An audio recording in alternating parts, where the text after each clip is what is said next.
So hello friends, welcome back. സത്യം പറഞ്ഞാൽ ഇപ്പോൾ ശരിക്കും ചിരിക്കണോ കരയണോ എന്നറിയാൻ പാടില്ലാത്തൊരവസ്ഥയാണ്.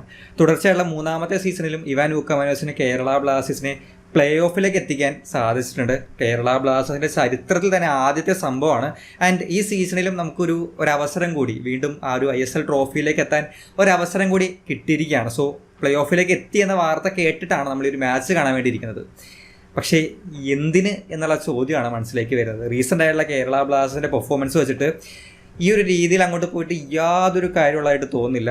ആ രീതിയിലാണ് ബ്ലാസ്റ്റേഴ്സിൻ്റെ പെർഫോമൻസ് വരുന്നത്. ഈ സീസണിലെ അവസാനത്തെ ഹോം ഗെയിമിൽ ഈസ്റ്റ് ബംഗാളിനെതിരെ ഒരു തോൽവി, അതും വല്ലാത്തൊരു തോൽവി തന്നെ.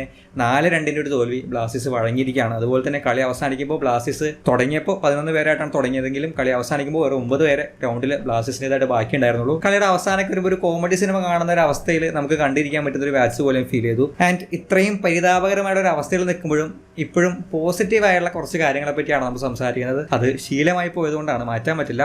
ഒന്നാമത്തെ പോസിറ്റീവായിട്ട് ഫീൽ ചെയ്തൊരു കാര്യം രാഹുലിൻ്റെ ഒരു ഭേദപ്പെട്ട പെർഫോമൻസ് ആണ്. അദ്ദേഹം ഇപ്പോൾ എല്ലാം സെറ്റായി എന്ന് ഞാൻ പറയുന്നില്ല, പക്ഷേ റീസെൻ്റ് ആയിട്ടുള്ള അതിൻ്റെ പെർഫോമൻസും അതിൻ്റെ ഡിസിഷൻ മേക്കിങ്ങും അവിടുത്തെ അതിൻ്റെ പെർഫോമൻസൊക്കെ വെച്ചിട്ട് ഈ ഒരു മാച്ചിലേക്ക് വരുമ്പോൾ ഒരു ബെറ്റർ ആയിട്ടുള്ള വെർഷൻ ഓഫ് രാഹുലിനെ കാണാൻ സാധിച്ചു എന്നുള്ളത് ഒരു ആശ്വാസമായിട്ട് തോന്നി. പ്രത്യേകിച്ചും ഒരു അസിസ്റ്റ് അദ്ദേഹത്തിൻ്റെ ഭാഗം ഉണ്ടായിരുന്നു. സിർണിസിലേക്ക് വെച്ച് കൊടുത്ത ഒരു പന്ത്, അതുപോലെ തന്നെ സക്കായിലേക്ക് ഒരു നല്ല ചാൻസ് വെച്ച് കൊടുത്തു, അത് ക്രോസ് ബാറിൽ അടിച്ചു പോയി. ആൻഡ് താരതമ്യേന കഴിഞ്ഞ മാച്ചിനെ കുറിച്ച് കമ്പയർ ചെയ്യുമ്പോൾ അത്രയും മിസ് പാസുകളോ ഡിസിഷൻ മേക്കിങ്ങിൻ്റെ പ്രശ്നങ്ങളോ അധികം നമ്മൾ ഈ ഒരു മാച്ചിൽ രാഹുലിനെ കണ്ടില്ല. പക്ഷേ ഇപ്പോഴും ഒരു പെർഫെക്റ്റ് എന്ന ലെവലിലേക്കൊന്നും രാഹുൽ വന്നതായിട്ട് ഫീൽ ചെയ്യുന്നില്ല.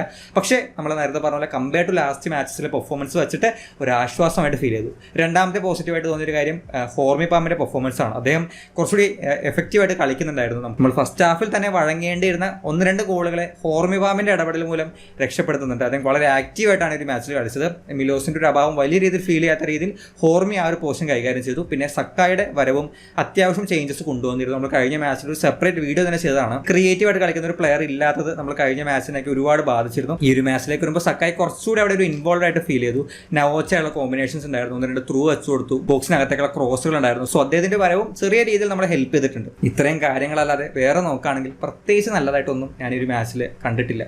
ആൻഡ് ഈ ഒരു മാച്ചുകൾ കാണുകയാണെന്നുണ്ടെങ്കിൽ ഫസ്റ്റ് ഹാഫ് മാത്രം കണ്ടാൽ മതി, സെക്കൻഡ് ഹാഫ് കാണാതിരിക്കുന്നതായിരിക്കും എന്തുകൊണ്ടും ബെറ്റർ. അവിടെ പറഞ്ഞ പോലെ ഗോളുകൾ വാങ്ങലും 90 മിനിറ്റ്സ് കളി അവസാനിക്കാൻ വേണ്ടി കാത്തിരിക്കലും മാത്രമാണ് അവിടെ ഉള്ളത്. ആൻഡ് ഈ ഒരു മാച്ചിൽ ഫസ്റ്റ് ഹാഫിലേക്ക് വരുമ്പോൾ പോലും നമുക്ക് അവിടെയും ഒരു കൺട്രോൾ കിട്ടിയതായിട്ട് ഫീൽ ചെയ്തില്ല. അതിൽ മെയിനായിട്ട് തോന്നിയൊരു കാര്യം ഈസ്റ്റ് ബംഗാളിൻ്റെ ഹൈ പ്രസ് ആണ്. ഇപ്പോൾ ഒരുവിധപ്പെട്ട ടീമുകളെല്ലാം ബ്ലാസ്റ്റേഴ്സിനെതിരെ ഹൈ പ്രസ് ഗെയിം കളിക്കുന്നുണ്ട്. അത് ബ്ലാസ്റ്റേഴ്സിന് ഒരുപാട് തലവേദന ഉണ്ടാക്കുന്നുണ്ട്. പ്രത്യേകിച്ച് ബാക്കിൽ നിന്ന് ബിൽഡപ്പ് ചെയ്ത് ആ രീതിയിൽ കളിക്കാൻ, വിത്ത് ദ ബോൾ കളിക്കാൻ ഇപ്പോൾ ബ്ലാസ്റ്റേഴ്സിന് സാധിക്കാത്തൊരവസ്ഥയാണ്. ഈ ഒരു മാച്ചിലേക്ക് വരുമ്പോഴും ഈ പറഞ്ഞ പോലെ തുടക്കത്തിൽ ഗോൾ കീപ്പറിൽ നിന്ന് സെൻറ്റർ ബാക്ക് പന്ത് വാങ്ങിച്ച് ബിൽഡപ്പ് ചെയ്യാൻ ശ്രമിച്ചപ്പോഴൊക്കെ ഈസ്റ്റ് ബംഗാൾ ഈ പറഞ്ഞ പോലെ പ്രസ്സിങ്ങിന് വരുന്നുണ്ടായിരുന്നു. പിന്നെ അതിനുശേഷം ഗോൾ കിക്കിലൂടെ ഈ പറഞ്ഞ പോലെ ബ്ലാസ്റ്റേഴ്സ് ആ ഒരു റീസ്റ്റാർട്ട് എടുക്കാൻ ശ്രമിച്ചു. പക്ഷേ നമ്മൾ നോക്കുകയാണെങ്കിൽ വിത്ത് ദ ബോൾ അത്രയും ഒരു കൺട്രോൾ ഈസ്റ്റ് ബംഗാൾ നമുക്ക് തന്നിട്ടില്ല. ആൻഡ് ഫസ്റ്റ് 20 മിനിറ്റ്സ് എടുത്ത് നോക്കുകയാണെങ്കിലും ബ്ലാസ്റ്റേഴ്സിനെതിരെ 7 അറ്റംപ്റ്റുകൾ ഈസ്റ്റ് ബംഗാൾ ഉണ്ടായിരുന്നെങ്കിൽ ബ്ലാസ്റ്റേഴ്സിന് ഒരേ ഒരു അറ്റംപ്റ്റ് ആണ് ഉണ്ടായിരുന്നത്. ഫസ്റ്റ് ഹാഫ് അവസാനിക്കുമ്പോഴും 5 അറ്റംപ്റ്റുകളിൽ 2 ഓൺ ടാർഗറ്റ് ഷോട്ട് എന്ന രീതിയിലാണ് കളി അവസാനിക്കുന്നത്. അത് ഒരു ഗോളിലാണ്. അതുപോലെ തന്നെ ഫസ്റ്റ് ഹാഫിലും സെക്കൻഡ് ഹാഫിൽ 2 പ്ലേയേഴ്സ് ഇല്ലാത്തതുകൊണ്ട് അതൊരു ന്യായം പറയാം. പക്ഷേ ഫസ്റ്റ് ഹാഫിൽ ഈ പറഞ്ഞ പോലെ 11 പ്ലേയേഴ്സ് ഉണ്ടായിരുന്നിരിക്കെ ഈസ്റ്റ് ബംഗാൾ ഈ പാസിംഗ് ഗെയിം കളിക്കുന്നത് നോക്കി നിൽക്കാനേ ബ്ലാസ്റ്റേഴ്സിന് സാധിക്കുന്നുണ്ടായിരുന്നുള്ളൂ. അവർ ബിൽഡപ്പ് ചെയ്ത് ഓപ്പണന്റ് ഹാഫിലിട്ട് അങ്ങോട്ടും ഇങ്ങോട്ടൊക്കെ പാസ് കളിക്കുമ്പോൾ അവിടെ പ്രസ്സിങ്ങിന് ശ്രമിക്കുന്നുണ്ട്. പല പ്ലേയേഴ്സും ഈ പറഞ്ഞ പോലെ ഇന്റർസെപ്റ്റ് ചെയ്യാൻ ശ്രമിക്കുന്നുണ്ട്. പക്ഷേ ബ്ലാസ്റ്റേഴ്സിന് പന്ത് കിട്ടുന്നില്ല. അവരിങ്ങനെ ഓടിക്കൊണ്ടേയിരിക്കുകയാണ്. ഈസ്റ്റ് ബംഗാൾ ഇങ്ങനെ പാസ്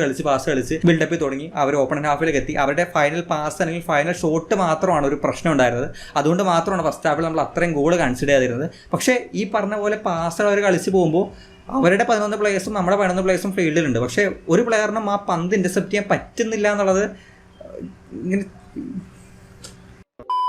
സോ ഫസ്റ്റ് ഹാഫിൽ ഈ പറഞ്ഞതുപോലെ നമുക്ക് കിട്ടിയ ഒരു അവസരം, അത് ഒരു ഹാഫ് ചാൻസ് ആയിരുന്നു. പക്ഷേ ശ്രമിച്ച് നല്ലൊരു ഇടപെടൽ കൊണ്ടും രാഹുലിൻ്റെ അത്യാവശ്യം നല്ലൊരു ബോൾ കൊണ്ടും അതൊരു ഗോളായി മാറി. ആ ഒരു മൊമെൻറ്റ് മാറ്റിയെടുത്ത് കഴിഞ്ഞാൽ ഈ മാച്ചിൽ പ്രത്യേകിച്ച് നമുക്ക് എടുത്ത് പറയാൻ പാകത്തിനൊരു അറ്റാക്കിംഗ് മൊമെൻറ്റ് കാര്യമായിട്ട് ഉണ്ടായിരുന്നില്ല. പിന്നെ സെക്കൻഡ് ഹാഫിൽ സക്കായി കിട്ടിയ ഒരു അവസരമാണ് പിന്നെ നമുക്ക് എടുത്ത് പറയാനുണ്ടായിരുന്ന മറ്റൊരു മൂവ്മെൻറ്റ് എന്ന് പറയുന്നത്. സോ ഫസ്റ്റ് ഹാഫിൽ ഈ പറഞ്ഞ പോലെ നമുക്ക് 11 പേരുണ്ടായിരുന്നിരിക്കെ ആ ഫുൾ സ്ട്രെങ്ത് വെച്ച് കളിച്ചിരുന്ന, അല്ലെങ്കിൽ അത്യാവശ്യം നമ്മളൊരു ഡീസൻറ്റ് ലൈനപ്പ് വെച്ച് കളിച്ചപ്പോൾ പോലും ഈസ്റ്റ് ബംഗാൾ പോലൊരു ടീമിനെതിരെ, അതും ഹോം സ്റ്റേഡിയത്തിൽ കളിക്കുമ്പോൾ കിട്ടേണ്ടിയിരുന്ന ഒരു തരത്തിലുള്ള കൺട്രോളും ഈ ഒരു മാച്ചിൽ ബ്ലാസ്റ്റേഴ്സിന് കിട്ടിയില്ല എന്നുള്ളതാണ് ഒരു നിരാശ. ഒരു പക്ഷേ സെക്കൻഡ് ഹാഫിൽ ഈ പറഞ്ഞ പോലെ തിരിച്ചു വരാനുള്ള ചാൻസസ് ഒക്കെ ഉണ്ടായിരുന്നു. പക്ഷെ എന്നാലും കളിച്ച സമയത്തും നമുക്ക് ആ ഒരു കൺട്രോൾ കിട്ടിയിരുന്നില്ല. ആൻഡ് ഈ ഒരു മാച്ചിൽ എന്നെപ്പോലെ തന്നെ നിങ്ങൾക്ക് ഫീൽ ചെയ്യാൻ ചാൻസ് ഉള്ള കുറച്ച് കാര്യങ്ങളുണ്ട്. അതിൽ ഒന്നാമത്തേത് കരൺജിത്തിന്റെ പെർഫോമൻസ് ആണ്. ഈ ഒരു മാച്ചിൽ അദ്ദേഹം വിചാരിച്ചിരുന്നെങ്കിൽ 1-2 ഗോളുകൾ ഒരു പക്ഷേ ഒഴിവാക്കാൻ പറ്റുമായിരുന്നു എന്ന് തോന്നുന്നുണ്ട്.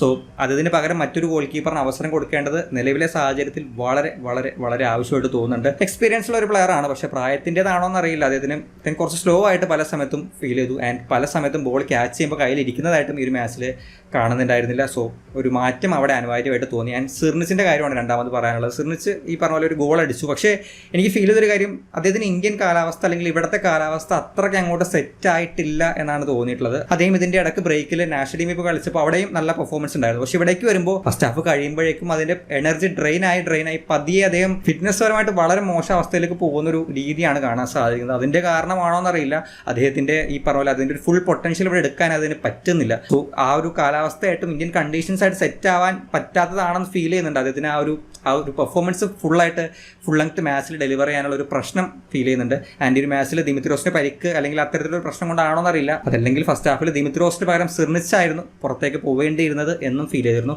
സോ സിർണിച്ച് ഒന്ന് സെറ്റായി വരേണ്ടതിൻ്റെ ഒരു ആവശ്യവും കാണുന്നുണ്ട്. ആൻഡ് അതുപോലെ തന്നെ പ്ലേയേഴ്സിൻ്റെ മെൻറ്റാലിറ്റി, അവർ തമ്മിലുള്ള കോർഡിനേഷൻ, ആ ഒരു ക്രിയേറ്റീവ് എലമെൻറ്റ്, പല പ്ലേയേഴ്സിൻ്റെ ക്രിയേറ്റീവ് എലമെൻറ്റ്, സ്ട്രൈക്കേഴ്സിലേക്ക് ബന്ധെത്തിക്കുന്ന ഒരു കീ പ്ലെയറിൻ്റെ അഭാവം, ഇതൊക്കെ ഈ ഒരു മാച്ചിൽ മാത്രമല്ല കുറച്ചധികം മാച്ചിലായിട്ട് നമ്മൾ ഫേസ് ചെയ്യുന്ന കുറച്ച് പ്രശ്നങ്ങളാണ്. അതെല്ലാം പ്ലേ ഓഫിലേക്ക് വരുമ്പോഴെങ്കിലും ബ്ലാസ്റ്റേഴ്സിന് പരിഹരിക്കേണ്ടതുണ്ട്. ആൻഡ് ഇപ്പോഴും ഓരോ മാച്ച് കഴിയുന്തോറും ബ്ലാസ്റ്റേഴ്സിൻ്റെ ഓരോ പ്ലേയേഴ്സും ഇങ്ങനെ അപ്രത്യക്ഷമായിക്കൊണ്ടിരിക്കുകയാണ്. ഇപ്പോൾ നിലവിൽ ഇഞ്ചുറീസിൻ്റെ പ്രശ്നം കൊണ്ട് ഓൾറെഡി പ്ലേയേഴ്സ് പോകുന്നുണ്ട്. ഇനി അത് പോരാത്തതിന് റെഡ് കാർഡും അതുപോലെ തന്നെ സെക്കൻഡ് എല്ലോ വാങ്ങിച്ചിട്ട് ജീക്സണും നവോജ സിംഗും അടുത്ത മാച്ചിൽ ഉണ്ടാവില്ല. സോ നന്നായിട്ടുണ്ട്, വളരെ നന്നായിട്ടുണ്ട്. എന്തായാലും ഇനിയുള്ള മാച്ചുകൾ അവസാനിക്കാൻ നേരത്തെങ്കിലും ബ്ലാസ്റ്റേഴ്സിന് 11 പ്ലേയേഴ്സും അതുപോലെ തന്നെ സ്ക്വാഡിൽ തയ്ക്കാൻ പറ്റുന്ന പ്ലേയേഴ്സും വെച്ച് കളിക്കാനും നല്ല രീതിയിൽ ഇപ്പോൾ ചെയ്യുന്നത് പോലെ തന്നെ ടാക്ടിക്സ് വളരെ നന്നായിട്ട് തന്നെ ഓപ്പണിംഗ് ടീമിനനുസരിച്ച് ടാക്ടിക്സ് ഇറക്കി കൃത്യമായിട്ട് പ്ലേയേഴ്സ് അത് ഗ്രൗണ്ടിൽ എക്സിക്യൂട്ട് ചെയ്ത് ഇതുപോലെ ഗോൾ വഴങ്ങാതെ ഗോൾ അടിച്ച് മുന്നോട്ട് പോകാൻ ബ്ലാസ്റ്റേഴ്സിന് സാധിക്കുമെന്ന് പ്രതീക്ഷിക്കാം. എന്തായാലും ഈ ഒരു മാച്ചിനെ പറ്റി നിങ്ങൾക്ക് എന്തെങ്കിലും അഭിപ്രായം ഉണ്ടെങ്കിൽ അത് കമൻറ്റ് ബോക്സിൽ ഷെയർ ചെയ്യാൻ ശ്രമിക്കാം. നമുക്ക് എന്തായാലും മറ്റു വീഡിയോയിൽ കാണാം. ബൈ.